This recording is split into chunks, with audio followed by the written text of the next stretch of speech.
Our final contestant today is a student executive and leader of the Arts Council at Selwyn College, a member of the senior debating team, a member of the college hockey team, and an active member of performing arts, and I'm happy to say is currently playing the Big Bopper in the college musical Buddy, the Buddy Holly story, which is a fabulous show. From Selwyn College, Auckland, please welcome Gary Hofman with the Māori Battalion. My battalion march to victory. My battalion staunch and true. My battalion march to glory. Take the honor of the people with you. We will march, march, march to the enemy, and we will fight right to the end. For God, for King, and for country. Do you know the song? I can tell you who did know the song. Men of the Māori Battalion knew the song. Men like Moana Nui a Kiwa Ngarimu knew the song. Now I'm going to tell you a little story. It's just a small one. It's a story about a man. This man had black hair, brown eyes, defined jawline, brown skin. He was Māori. You might have said he was just an average bloke. You might have said there was nothing special about him. But can I tell you what this man did? Oh, he only won the Victoria Cross. Just a little piece of metal connected to a bit of ribbon. As a Tui moment would say, only the Victoria Cross? Yeah, right.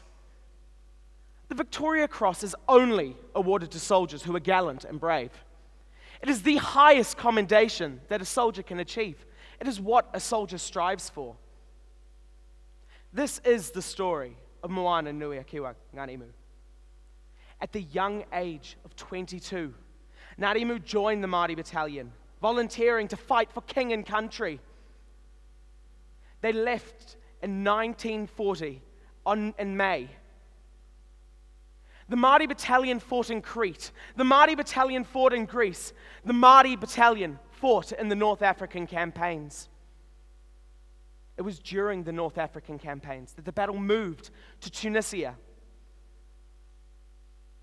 It was during the battle in Tunisia that Ngarimu's forces were tasked with capturing Point 209, a false summit. Ngarimu did so. He did so with bravery. He did so with courage.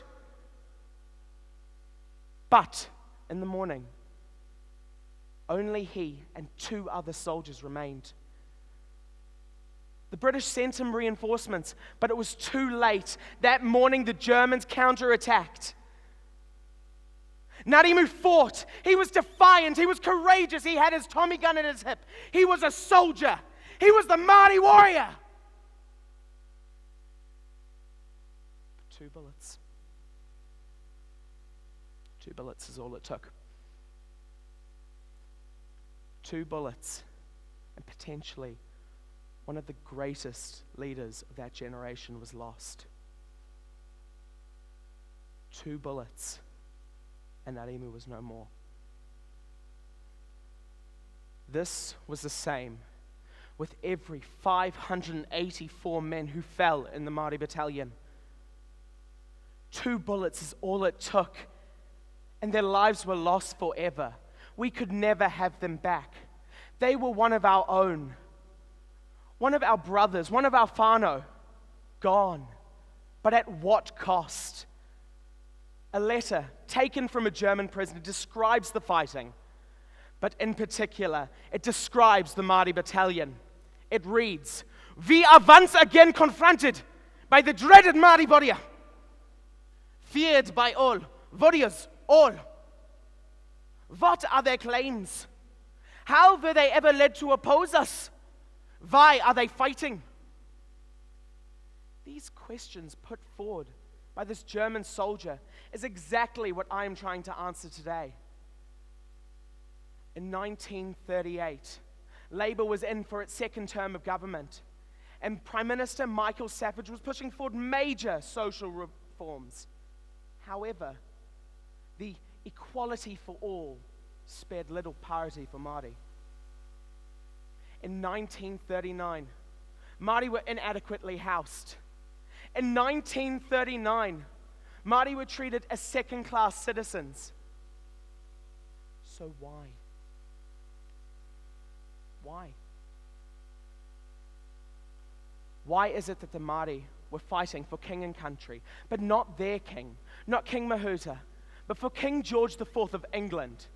England, of all countries, the country that came in, took their land, and didn't even treat them as equals? Why? Why were they fighting a war that was not theirs to fight? So Apirana Ngata provides insight to these questions. During the war, he wrote, "We will lose some of our greatest leaders. We have already lost a few, but we will gain the respect of our Pakeha brothers." Whilst they did not know it at the time, the individual soldiers can look back in hindsight and appreciate and celebrate what they did for Māoritanga in December 2012. The 25 out of the 3,600 men who served, who were left alive, met for the last time. They met to celebrate the disbandment of the Māori battalion. Some might say this is a travesty, but I believe that this is wonderful. The disbandment of the Māori battalion reinforces the idea that two men, Māori and Pakeha, can fight side by side and rely on their brothers in arms. It reinforces that two men from totally different backgrounds can fight for the same cause, under the same flag, for what they love, for New Zealand, as Kiwis. So yes, we must celebrate the victories of the Māori battalion, but just as importantly, we must celebrate what they did for Māori Pakeha race relations. We, Māori and Pakeha, no, as Kiwis, will march to the enemy. And we as brothers will fight right to the end for God, for King, and for country. Owe, ake kia kahae, forever and ever. Be strong.